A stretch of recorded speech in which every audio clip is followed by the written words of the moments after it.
that's for me why we've got Girls Who Bank. It's not just about diversity in the workplace. I think it's also about changing the dynamic of when you look at your entire career end to end and the lifespan of that career, what do we need to do differently? Hello and welcome to this Fireside Chat.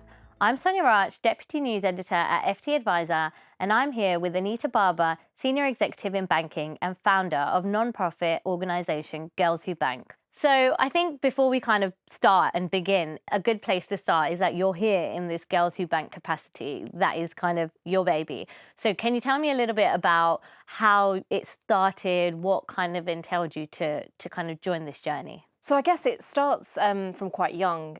So if I think about my upbringing, we come from a very working class family. My dad at one point was a milkman.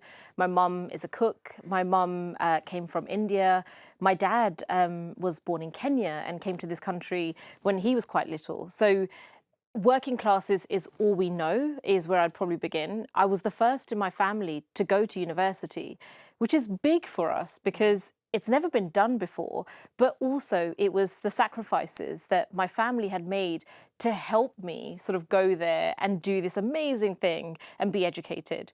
So that in itself, I think, instilled in me a bit of groundness, just to be humble, understand your beginnings, but also, I think, just really appreciate the opportunity that I had. Mm-hmm. I did a law degree, I graduated, I moved to New York, I was working for this amazing bank there, seeing the trade floor just lit up my eyes. I actually moved back to London purely because my parents at that point, I was 23, and they became bankrupt. So that in itself, I guess, taught me quite a lot. And at 23, you don't really understand what this means. But what I do remember is just seeing my parents go through this massive upheaval. They were struggling financially, and none of us really understood what that actually meant and the implications of it long term. So at 23, I ended up buying the family home. And that in itself taught me quite a lot around, this amazing banking career that I had. If nobody had taught me the basics of budgeting and saving, investing, what does stocks and shares look like, I never would have been able to even buy this home to support my family through that time. But the fact that I did, it just taught me one thing, and that was that they didn't get taught financial education. Mm-hmm. This is something that is passed down through knowledge. It's not taught in schools. And that in itself was the reason why I said, I can't keep doing this. I can't be the only one that's advocating for something. We all need change. We all need to learn the basic principles of financial education. And it has to come through schools. So with that, I've always gone into schools, universities, colleges.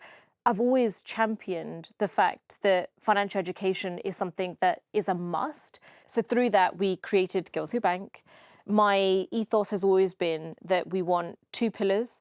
And the first is that all children from the age of 5 all the way through to sort of 18, you really should be taught the basics on finances, whether that is budgeting, saving, what does a good bank account look like, what does interest mean. But alongside that, the second pillar for Girls Who Bank is that we want more girls in financial services. So it's such an amazing initiative. I think you've done such a good job at sort of raising that awareness and putting kind of that name out there, but also building that financial education in schools and building the rapport with some of these schools. What sort of drove you to tackle that kind of advice gap as well? Because that's something that a lot of people talk about now, this gender advice gap, this kind of pensions advice gap. And that's a gap that you see between the genders quite, it's quite stark. Well, I think, again, through experience within banking, the more I sort of educated myself, the more I started moving up the sort of layers in banking, that's when I realised that, there are less females at this sort of grade. But the reason there are less females isn't just because of the education. It's also because of the choices that we are almost forced to make. Mm-hmm. So I look back at my mum and I just see that she worked 3 jobs her entire life just to make sure that my sister and I could have every possible element of life that she just couldn't. In doing that, she was always at that minimum wage. equally, she had to be flexible, which is why the 3 jobs. She had to do a job that started at 9, finished at 2 to pick us up, and then also start at 5 and whatever.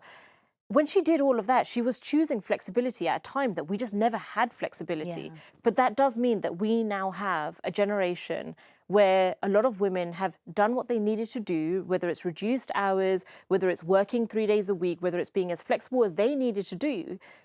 But now their retirement looks very different to what a typical male would have actually done. And when I look at a typical male, I mean, they have worked typically, again, don't want to sort of stereotype, but the average man would have worked a normal sort of 9 to 5 job, done the hours that he needed to, relaxed on a weekend, and then started the cycle again.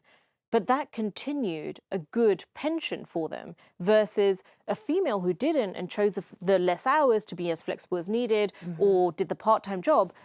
And now they have a pension gap. Yeah. And I just almost felt like the injustice of it, that is what we need to try and bridge. And it isn't that we now need more careers out there that offer flexibility. Absolutely we do. But that now actually means that we need to support women make the choices that they need. So if that means that you want to work the 3 days, how can you go off and continue to be investing? How can you continue to have income streams that aren't reliant just on the 9 to 5? Yeah. That's the conversation that I want to have. And I think that's, for me, why we've got Girls Who Bank. It's not just about diversity in the workplace. I think it's also about changing the dynamic of when you look at your entire career end to end and the lifespan of that career, what do we need to do differently within that space? Yeah. I think the financial education element is obviously really key, and it does come down to the fact that people need that kind of guidance from a younger age. I wholeheartedly kind of agree with that. So when it comes to advice firms and advice professionals and financial advisors, especially those in smaller firms and smaller capacities with maybe limited resources, how can they get involved? How can they be helping, and what kind of role should they play in this? So I think giving for any charity has many different angles to it. So for Girls Who Bank, one of the key things that we look at is volunteering your time. All of our volunteers typically come from financial services. They are experts in their industry. We've had tax advisors who work for the Big Four that have come in and helped pull our tax curriculum together. We've equally had FX traders who have come in and helped teach about currency. So I do think it is about an expert knowledge that you already hold. You've built careers in this within financial services, giving up a tiny bit of your time just to support, whether it's looking at our curriculum for us, whether it's helping us actually go into the schools and teach these children. That is invaluable. But equally, there's a large part of what we do which is so unique to others out there in the market. And that is, we're not just going in and teaching a lesson around tax, which is quite boring. We've created board games. We teach investing through gold coins, and we've got jars and you move the coins around. All of these board games that we have, the sort of cards that we've created, the books that we are now looking to sort of publish out there, partnering with authors, whatever it may look like, all of that does require funds. So, you know, help us by giving in different ways. You can donate. We've got all of the details on our website. We've also got donation through your time. Donate your expertise. We're looking for loads of individuals to help us and say, actually, that's not correct, and that's brilliant, and that's how you should teach this, or actually this makes more sense. All of those elements is what brings Girls Who Life to Bank. So it's about creating a community that can come together to do good for the next generation. Do you think, I guess, in your opinion, that financial education will have an impact on sort of the client outcomes and the client relations that advisors will have with their clients?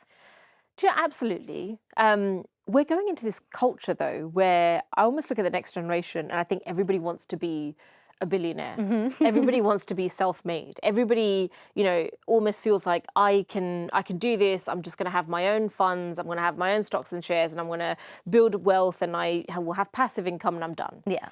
That's the cycle that I'm almost seeing with the next generation, which is true because social media has really amplified the fact that you can do investing on the side, or we do have digital currency like, you know, Bitcoin. You can look at crypto in a different light. Yeah. All of that is phenomenal.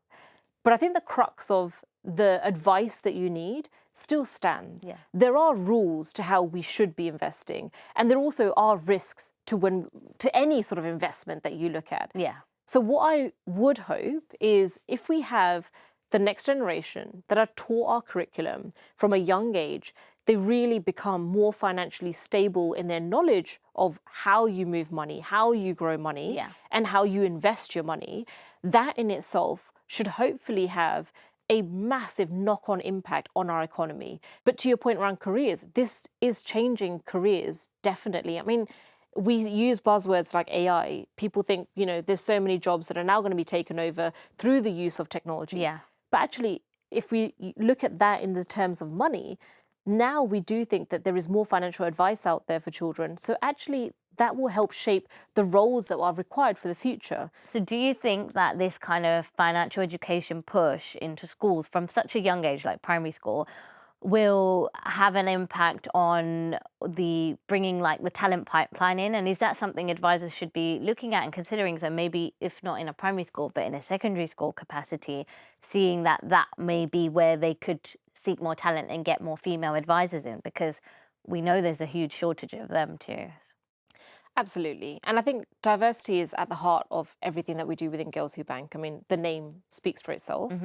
But you're right. I think when I look at all of my sort of graduates that come in, I spend more time teaching them some of the fundamentals, which I would have hoped that they would already know, but they just don't. And I was one of them. So if we are instilling the right behaviors, the right education from such a young age, it becomes second nature to them to actually think on that level. Yeah. And I would hope that that helps make the decisions of what risks do we actually take and how do we expand our knowledge on this particular avenue, because that's what's growing in the market at the moment. Those sorts of choices become easier. And yeah, absolutely, women start becoming more confident with their money. And that in itself, again, empowers them to make the decisions. Yeah.